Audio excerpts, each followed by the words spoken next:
A motion picture entitled The Twilight Saga: New Moon opens on Friday. Please say hello to Robert Pattinson, ladies and gentlemen.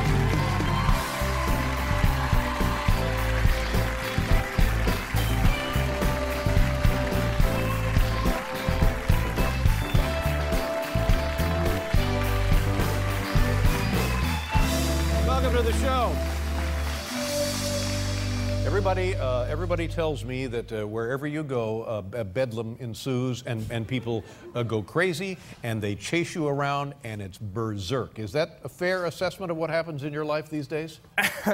Only when I'm working. I mean, I try and avoid it as much as I can. Right. And to what do you attribute this? I'm still trying to figure it out. I'm still like, I don't know, maybe it's like a kind of scent or something. I don't know.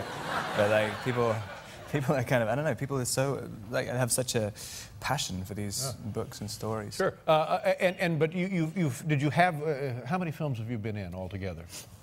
I think about 9. 9. Now, the first time you appeared on the big screen, did it start to happen then? Absolutely not. I was in a Viking. I was playing a Viking in a film called The Ring of the Nibelungs, which I don't think a lot of people have seen. Ring of the Nibelungs? The Ring of the Nibelungs, yeah. And I had a terrible wig on, and my entire part was dubbed over by another actor. But in the beginning, people sometimes single out somebody that they like, and they become, you know, like a super fan. Have you ever had any of that before, this general adoration? Yeah, I guess. I don't know if it was a super fan. I mean, I was doing this film playing Salvador Dali in Spain, and there was this one girl who was kind of waiting outside my apartment every single day, and I was so chronically bored that just one day, she'd been out there for about 3 weeks, and they said, "Hey, do you want to just go to dinner or something? I mean, no one else wants to hang out with me." And I went, high flattery indeed for the young lady. Her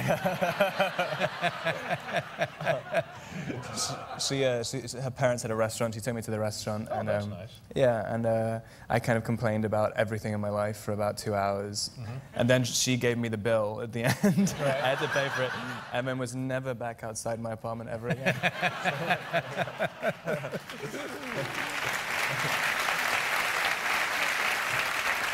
But now it's much different, and it's young girls, right? And then, but now also, in addition to young girls, you get their mothers. Is that correct too? That's a very strange experience, having everyone clapping in the darkness when you kind of know, you can't really tell who's there. There are some mothers, and also, in addition to that, there are a couple more guys on this sequel. There was a guy, a kind of maybe 230-pound guy who was at the premiere, kind of Hispanic looking, and he was asking me to bite him as well. And so I did, and the surprising thing was I kind of liked it afterwards, and I've been out to dinner with him a couple of times. Yeah.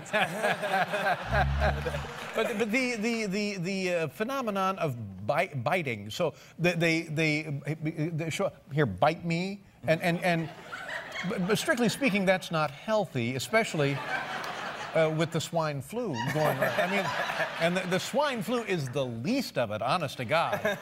But you know, somebody says bite me. What do you actually? I mean, you don't really. Well, it depends on your mood, really. Yeah. I mean, I guess. Yeah. And it depends, you know, what you want to get out of it at the end. There's variations of biting. Yeah. And the woman holds up a small child, offering you to, here, bite the baby. Did that happen? That was before anyone asked me to bite them at all. I mean, I just thought it was, you know, I just thought it was hilarious that someone had handed me this child to do whatever with. I mean, initially I thought they were just giving it to me. And somehow I ended up biting the baby on the head, and there was a photo of it afterwards. Well, that's illegal, you know. Both that whole thing, that whole entire transaction, you just that's illegal. All of it. You can't just be giving away babies, and then you can't bite them. We'll be right back with Robert Pattinson, everybody.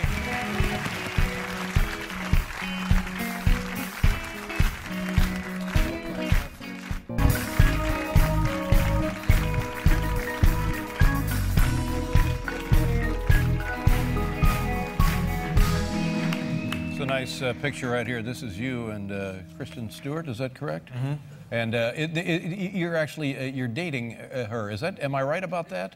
I've been so kind of cryptically avoiding this question throughout the entire press tour. Bite me. And so what do I care?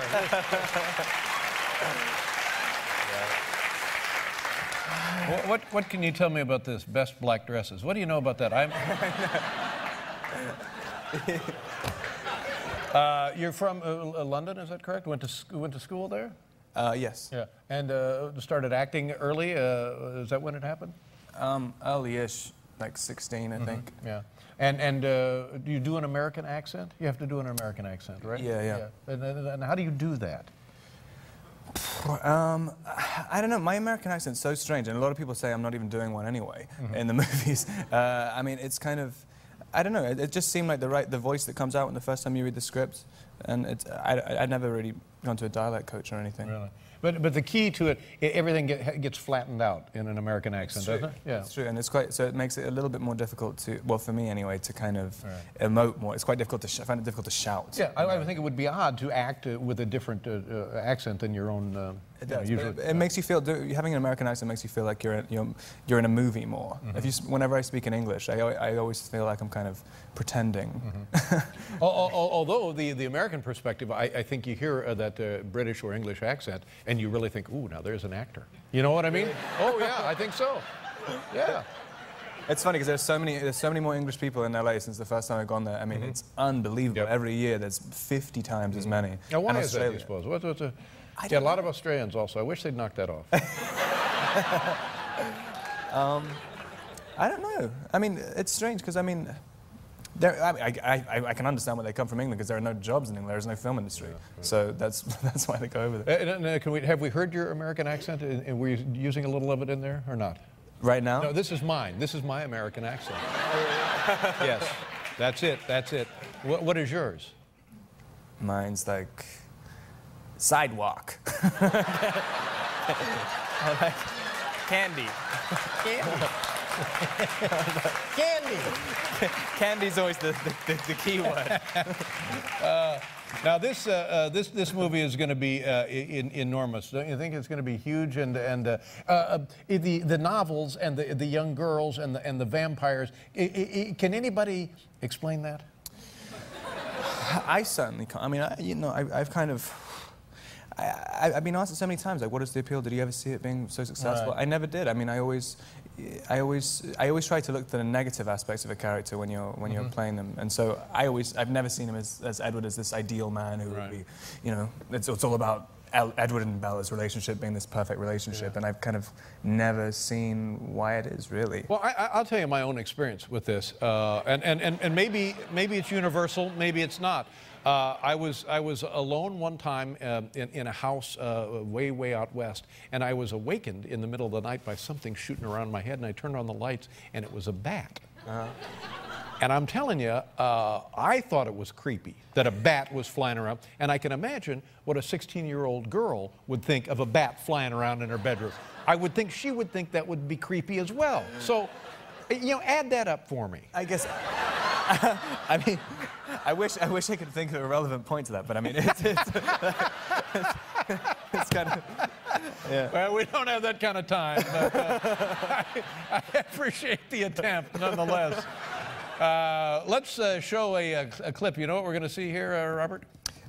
We're seeing, I think, the finale of the movie where I'm fighting with the Volturi, who are the kind of most powerful coven of vampires in the world, fighting because I initially try and commit suicide, and then I change my mind afterwards, and they still want to do it. Wow. And this is actual footage? I assume. Let's take a look. This is the Twilight Saga, New Moon.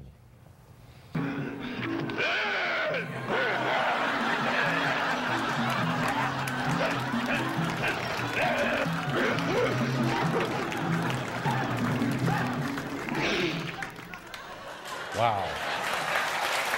Wow. Sidewalk. Candy. Let's try it again. Here we go. It opens on Friday. She knows too much. She's a liability.